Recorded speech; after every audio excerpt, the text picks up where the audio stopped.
Good morning class. बेटा आज हम स्टार्ट करते हैं पाठ 15 विष्णु खरे जी का लिखा हुआ है और इस पाठ का नाम है चार्ली चैपलिन यानी हम सब। ओके, देखते हैं क्या है।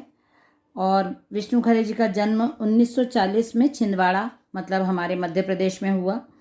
प्रमुख रचनाएं हैं एक गैर रूमानी समय में, खुद अपनी आँख से, सबकी आवाज़ के पर्दे में, कविता संग्रह है पिछला बाकी, आलोचना है, आलोचना की पहली किताब, सिनेमा पढ़ने के तरीके मतलब सिनेमा जो मूवीज़ वगैरह होती हैं फिल्मी दुनिया के बारे में उन्होंने सिने आलोचना, आलोचना मतलब बुराई निकालना या बुराइयां करना, तो उसको आलोचना कहते हैं। तो सिने जगत की आलोचना मतलब सिनेमा या फिल्मी दुनिया के बारे में कुछ जो भी गलत है वो उन्होंने लिखा है। मरु प्रदेश और अन्य कविताएं, ये उनकी रचनाएं हो गई। उनको प्रमुख सम्मान जो है रघुवीर साहय सम्मान, हिंदी अकादमी दिल्ली का सम्मान, शिखर सम्मान, मैथिली शरण गुप्त सम्मान, फिनलैंड का राष्ट्रीय सम्मान Knight of the Order of the White Rose, ये उनको सम्मान मिले। और जैसा हम हर पाठ को पढ़ते समय उस कवि लेखक या फिर उस लेखक की लेखन शैली के बारे में कुछ दो पंक्तियां पढ़ते हैं, यहाँ पे है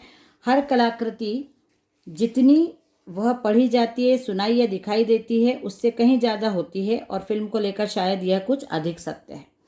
ये लेखक के अनुसार है, विष्णु खरे के अनुसार है कि जो भी कलाकृति है वो जितने हम उसको यदि वो लेखन शैली में है, लिखी हुई कोई कलाकृति है, रचना है, तो यदि हम उसको पढ़ते हैं या हमको सुनाई देती है या हम उसको देख सकते हैं, कुछ बनी हुई मूर्ति है या कुछ पेंटिंग है, तो वो जो हमको दिखाई देती है उससे कहीं ज़्यादा होती है, क्योंकि उसमें कलाकार जो कलाकृति बनाने वाले हैं, जो लिखने वाले हैं, जो रचना करने वाले हैं, उनकी मेहनत होती है, उनकी सोच होती है, उनके विचार होते हैं और हमारे देखने की दृष्टि अलग होती है।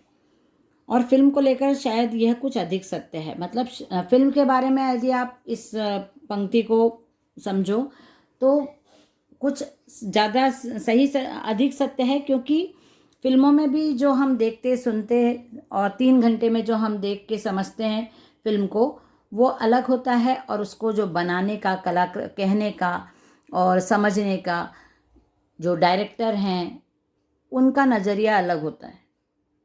वो कहीं कुछ और बताना चाहती है, सबकी समझ अलग अलग रहती है, तो सबको अलग अलग मूवी समझ में आती है। समकालीन हिंदी कविता और आलोचना में विष्णु खरे एक विशिष्ट हस्ताक्षर हैं। उन्होंने हिंदी जगत को अत्यंत गहरी विचारपरक कविताएं दी हैं, तो साथ ही बेबाक आलोचनात्मक लेख भी लिखे हैं। आलोचनात्मक लेख मतलब किसी विषय पर या किसी, जैसे फिल्मी दुनिया पे उन्होंने फिल्मी दुनिया कैसी होती है, यहाँ क्या होता है, उसकी गलत बातें भी मतलब वो कह देते थे बेबाक तरीके से, मतलब बिना डरे वो कह देते। विश्व साहित्य का गहन अध्ययन उनके रचनात्मक और आलोचनात्मक लेखन में पूरी रंगत के साथ दिखलाई पड़ा।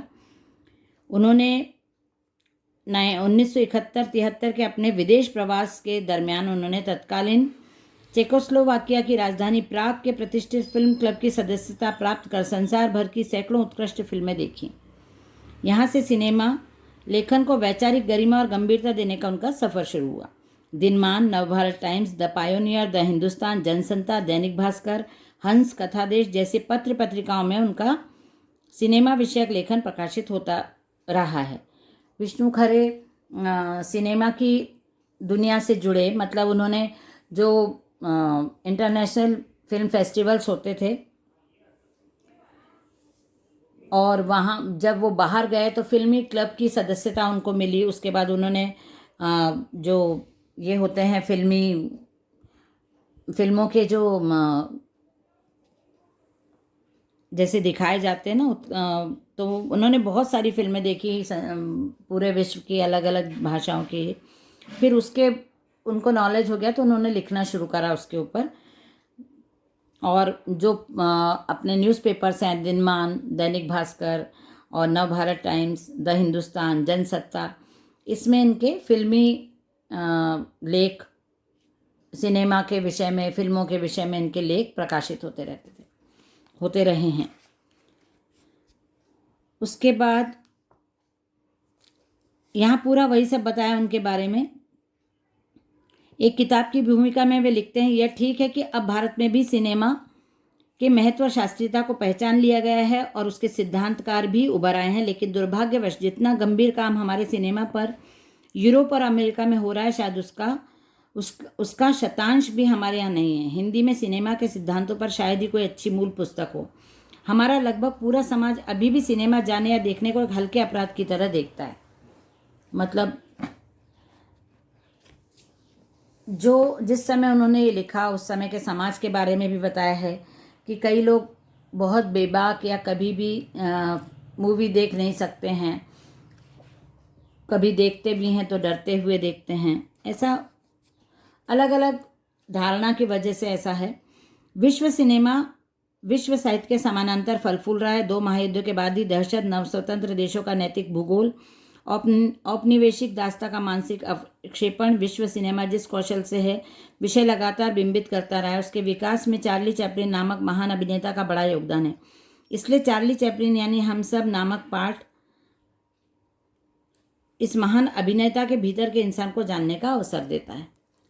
यहाँ ये पैराग्राफ पढ़ के मुझे ये समझ में आ रहा है कि उन्होंने चार्ली चैपलिन की मूवीज़ देखी होंगी और चार्ली चैपलिन को जानने के समझने के बाद, मूवीज़ देख के समझने के बाद उनको ऐसा लगा होगा कि उनके विषय में लिखना चाहिए, इसलिए ये उन्होंने लेख लिखा है। साधारण की अपार धारण क्षमता और उसके धुआंते नायकत्व को अपने ढंग से चार्ली चैपलिन से जुड़े नाटक और फिल्में पकड़ते रहे हैं। अपने यहाँ राज कपूर की आवारा, श्री 420, अनाड़ी और मेरा नाम जोकर आदि फिल्में भी जिस तरह के भोले सड़क छाप की त्रासद कामद गथा रचती है, वह भी चार्ली चैपलिन का ही प्रभाव है। ये सब मूवीज़ के नाम हैं जो पुरानी मूवीज़ हैं, राज कपूर जी की मूवी हैं।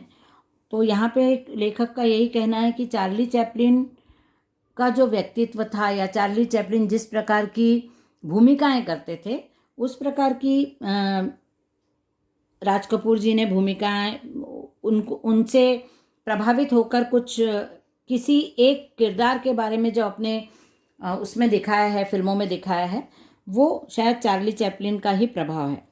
हास्य फिल्मों के महान अभिनेता और निर्देशक चार्ली चैपलिन पर लिखे गए इस पाठ में लेखक ने चार्ली के कलाकर्मी की कुछ मूलभूत विशेषताओं को रेखांकित किया है। करुणा और हास्य के तत्वों का सामंजस्य उनकी दृष्टि में चार्ली की सबसे बड़ी विशेषता रही है। इसे देखते हुए भारत जैसे मुल्क में जहाँ सिद्धांत और रचना दोनों स्तरों पर हास्य और करुणा के मेल की कोई परंपरा नहीं रही है, चार्ली चैपलिन की लोकप्रियता यह तय करती है कि कला स्वतंत्र होती है, बनती नहीं है। एक से एक हास्य कलाकार हुए, पर वे चैपलिन की तरह हर देश, हर उम्र और हर स्तर के दर्शकों की पसंद नहीं बन पाए। इसका कारण शायद यही है कि चार्ली की शख्सियत हो सकता है जिनमें सबको अपनी छवि दिखती है, वे किसी भी संस्कृति को विदेशी नहीं लगते। यह पूरा पाठ चार्ली चैपलिन के इस जादू की व्याख्या का एक प्रयास है। मतलब लेखक का मानना है कि चार्ली चैपलिन पूरे जैसे कॉमेडियन होते हैं या कोई आपके आइडियल हीरोज़ होते हैं, आपके पसंदीदा कलाकार होते हैं, या आपको कोई हीरो हीरोइन ऐसे जो आइडियल लगते हैं, पसंद आते हैं, लेकिन चार्ली चैपलिन एक ऐसे कलाकार थे जो हर वर्ग के लोग, हर उम्र के लोग उनको पसंद करते थे, अपने आप को उनमें देखते थे। इसलिए उनका कोई अलग से ऐसे ग्रुप नहीं था कि नौजवान लोग उनको पसंद कर रहे हैं या बुजुर्ग लोग उनको पसंद कर रहे हैं या महिलाएं पसंद कर रही हैं या बच्चे पसंद कर रहे हैं। ऐसा उन्होंने, लेखक ने अनुभव किया और यहाँ पे लिखा है। ये पूरा पार्ट चार्ली चैपलिन के काम करने के तरीके, उनका व्यक्तित्व, उसके बारे में हमको बताएगा। और चार्ली चैपलिन की लोकप्रियता मतलब उनकी पॉपुलैरिटी इतनी थी कि उससे समझ में आता था कि कला स्वतंत्र होती है, बंधती नहीं। मतलब जो कलाकार होता है वो सबके लिए होता है, उसका कोई सीमित दायरा नहीं होता कि मैं इन्हीं के लिए परफॉर्म करता हूँ, मैं बुजुर्गों के लिए करता हूँ। जो वो कॉमेडी करते थे वो सबको पसंद आती थी। जो उनका नहीं बोल के बता देना, एक्सप्लेन कर देना किसी भी टॉपिक को, ये उनमें क्वालिटी थी और इसी वजह से शायद मुझे लगता है कि उनकी लोकप्रियता ज़्यादा थी। और ये हमने विष्णु खरे जी को पढ़ लिया है, समझ लिया है। पेज नंबर 119, मतलब 119 पेज है ये हमारा।